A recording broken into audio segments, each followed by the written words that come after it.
कराग्रे वसते लक्ष्मी करमुले सरस्वती करमध्ये तू गोविंदा प्रभाते कर दर्शनम. हाय हॅलो नमस्कार, मी कोमल आणि स्वागत आहे तुमचं नाशिककर कोमल या यूट्यूब चॅनलवर. आपल्यापैकी प्रत्येकाचं एक स्वप्न असतो आणि प्रत्येकजण त्या स्वप्नासाठी दैनंदिन जीवनात धडपड करत असतो. प्रत्येकाचं एक कॉमन स्वप्न असतं की आपण श्रीमंत असावं, धनवान असावं. तर श्रीमंत किंवा धनवान असण्यासाठी फक्त पैसा पुरेसा नसतो, तर त्यासाठी मनाची श्रीमंती देखील महत्त्वाची असते आणि त्याचबरोबर आपल्या अंगी काही सवय देखील असणे आवश्यक आहे. विशेषतः बघा, ज्या घरात महिला खुश असतात, महिलांचा हसण्याचा आवाज येतो, त्या घरात देवी लक्ष्मीचा देखील वास असतो. आणि ज्या घरात महिला सकाळी लवकर उठून काही ठराविक कामं असतात ती त्यांनी केली पाहिजे, म्हणजे त्या घरात देवी लक्ष्मीचा वास राहतो.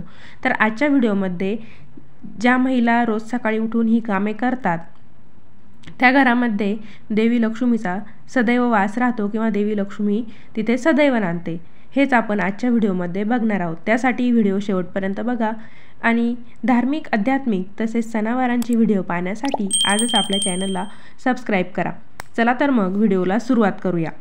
रोज सकाळी उठल्यानंतर महिला वर्गाला ही कामे करायची आहे. त्यातील पहिलं काम म्हणजे जेव्हा आपण झोपेतून उठतो सकाळी, तर तेव्हा जमिनीवर पाय टेकवण्यापूर्वी म्हणजेच अंथरुणातच उठून बसायचं आणि आपले दोन्ही हात जोडायचे आहे. हात या प्रमाणात जोडायचे की आपल्या दोन्ही हातांच्या ज्या काही हस्तरेषा असतील तर त्यांचा अर्धगोल होईल, याप्रमाणे हात जोडायचे. आणि त्याचबरोबर एक श्लोक म्हणायचा आहे. तर तो श्लोक असा आहे, कराग्रे वसते लक्ष्मी करमुले सरस्वती करमध्ये तू गोविंदा प्रभाते कर दर्शनम. या श्लोकाचा सविस्तर अर्थ आपल्यापैकी बऱ्याच जणांना माहीत असेलच आणि माहीत नसेलच तर श्लोकाचा सविस्तर अर्थ सांगणारा व्हिडिओ देखील आपल्या चॅनलवर उपलब्ध आहे, तुम्ही तो व्हिडिओ बघू शकतात. दररोज सकाळी उठून हा श्लोक म्हणून झाला की हात आपल्या चेहऱ्यावरून फिरवायचे आणि नंतर तुम्ही जमिनीवर पाय टेकू शकता आणि आपल्या दिनचर्येची सुरुवात करू शकता. जेव्हा तुम्ही जमिनीवर पाय टेकावता तर तुम्हाला पहिलं काम करायचं आहे ते म्हणजे आपल्या घराची दारं खिडक्या तुम्हाला उघड्या करून द्यायच्या आहे. त्यानं काय होईल, घरामध्ये फ्रेश हवा येईल, एक सकारात्मक ऊर्जेचा प्रवाह घरात संचार करेल आणि आपल्याला देखील ताजंतवानं फ्रेश वाटू लागेल. आता शहरात दारं उघडणं शक्य नसतं, तर तुम्ही खिडक्या उघडू शकता. जे काही पडदे असतात, कर्टन्स असतात तेच बाजूला करून देऊ शकता. त्यानंतर आपण रात्रीच्या वेळेस जेवण वगैरे झाल्यावर झाडू मारतो किंवा संध्याकाळच्या वेळेस घर झाडलं गेलं असेल तर तो केर कचरा आपण रात्री बाहेर टाकत नाही, तर तो आपण जिथे कुठे जमा करून ठेवला असेल, समजा किचनवरचं खरकट असेल, ते एखाद्या पिशवीत बांधून ठेवलेलं असेल, तर सर्वप्रथम तो कचरा तुम्ही घराबाहेर टाकून द्यायचा आहे. बाहेर टाकून द्यायचं म्हणजे इकडे तिकडे टाकून द्यायचं नाही, तर त्याची योग्य प्रकारे विल्हेवाट लावायची. डस्टबिन जिथे कुठे तुम्ही कचरा टाकत असाल तिथे तुम्ही तो कचरा योग्य प्रकारे टाकून द्यायचा आहे. रात्री झोपण्यापूर्वी तुम्हाला एक काम करायचं आहे, ते म्हणजे आपल्या किचन ओट्यावर तुम्ही एखाद्या भांड्यामध्ये पाणी भरून ठेवायचं आहे. तुम्ही तांब्यात पाणी भरून ठेवलं तरी चालेल, छोटीशी बकेट असेल तिच्यामध्ये पाणी भरून ठेवलं तरी चालेल आणि त्याच्यावरती झाकण वगैरे काही ठेवायची गरज नाही.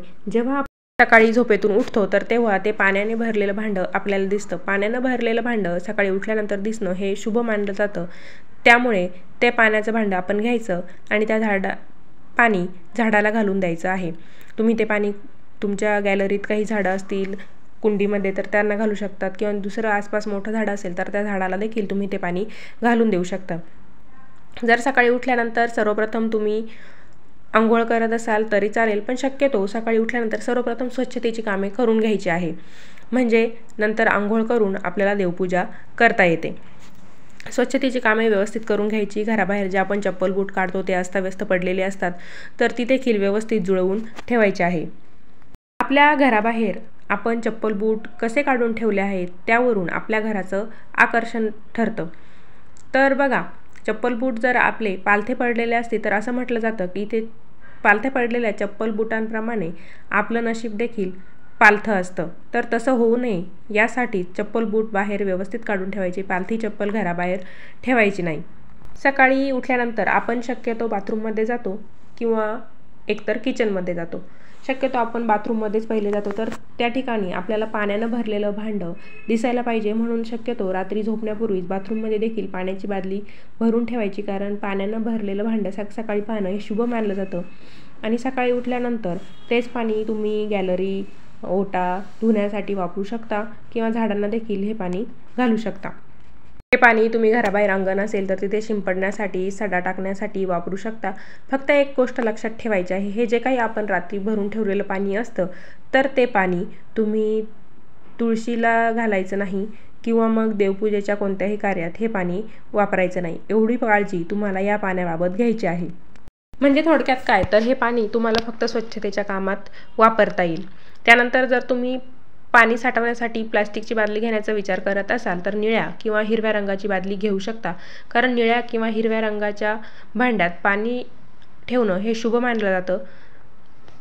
त्यामुळे तुम्ही निळ्या किंवा हिरव्या रंगाची बादली पाण्यासाठी वापरू शकता. स्टीलची बादली असेल तर रंग निवडण्याची काही आवश्यकताच नाही.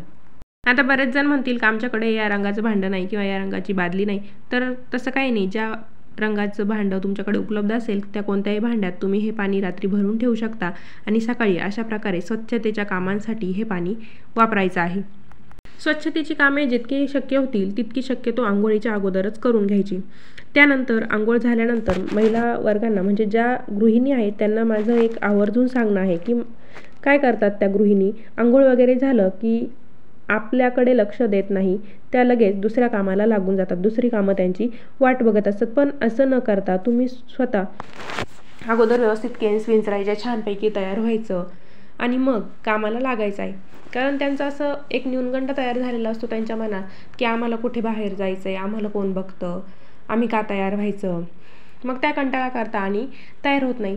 पण असं न करता आपण जी काही रोज साडी घालतो, ड्रेस घालतो, तर रोज तेच म्हणजे एक दिवस हेच आणि दुसऱ्या दिवशी तो असं ठरलेलं असतं. तर असं न करता थोडासा बदल करत राहायचा, म्हणजे जेव्हा कधी आपल्या घरात कोणी येतं किंवा आपल्या घरात जे व्यक्ती आपल्याला बघत असतात त्यांना आपल्याकडे बघून प्रसन्न वाटायला पाहिजे, कारण आपल्या घरातील जी महिला असते ती आपल्या घरातील लक्ष्मी असते. त्यामुळे आपण स्वतःला मस्त स्वच्छ आणि टापटीप नीटनेटकं ठेवायचं आहे. आणि आपण ज्या काही हातात बांगड्या घालतो तर त्या शक्यतो काचेच्या घालायच्या, आणि एका हातामध्ये जर तुम्ही उदाहरणार्थ 10 बांगड्या घातल्या तर दुसऱ्या हातामध्ये तुम्ही 11 बांगड्या घालायच्या आहे, म्हणजे दोन्ही हातांमध्ये सेम बांगड्या घालायच्या नाहीत. तर त्यामागचे कारण काय हे मी बांगड्यांचे नियम किंवा काचेच्याच बांगड्या का घालायच्या याबद्दलचा देखील व्हिडिओ आपल्या चॅनलवर उपलब्ध आहे, तुम्ही तो बघू शकता. त्यानंतर आंघोळ झाली की तुम्ही सर्वप्रथम देवपूजा करून घेऊ शकता आणि स्वच्छतेची कामे अगोदर पूर्ण झालेलीच असतात. नंतर तुम्ही स्वयंपाकाची तयारी करू शकता किंवा आपल्या घरातील कोणी बाहेर जाणारा असेल, मुलं शाळेत जाणार असेल, त्यांचं काही आवरून द्यायचं असेल तर ते तुम्ही आवरून देऊ शकता. पण स्वतःला व्यवस्थित ठेवायचं आहे, कारण तुम्ही घरात राहतात. म्हणूनच इतर जी काही बाकीची मंडळी नोकरीवाले असतील किंवा मग मुलं शाळेत जात असतील तर तुम्ही घरी राहता, म्हणूनच ते जाऊ शकतात, त्यांच्या वेळेत ते आवरून जाऊ शकतात, कारण त्यांच्या तयारीमध्ये तुमचा देखील मोठा सहभाग असतो. त्यानंतर पुढचं काम असं करायचं आहे, जेव्हा कधी तुम्ही घरची फरशी पुसता तर ती फरशी पुसताना भलेही त्या पाण्यामध्ये तुम्ही म्हणाल की आम्ही हे लिक्विड टाकू, ते लिक्विड टाकू, तुम्हाला जे लिक्विड टाकायचं आहे फरशी क्लीन करण्यासाठी ते तुम्ही टाकू शकतात. पण त्यासोबतच 1 चमचा मीठ देखील तुम्हाला त्या पाण्यामध्ये टाकायचं आहे, कारण मिठाच्या पाण्याने जर आपण फरशी पुसली तर आपल्या घरातील निगेटिव्हिटी दूर होते आणि पॉझिटिव्हिटी आपल्या घरात संचार करते. फरशी पुसताना शक्यतो गुरुवारी फरशी पुसायची नाही आणि गुरुवारी केस देखील धुवायचे नाही. जिथे स्वच्छता आणि समृद्धी तिथे नांदते लक्ष्मी असं म्हटलं जातं.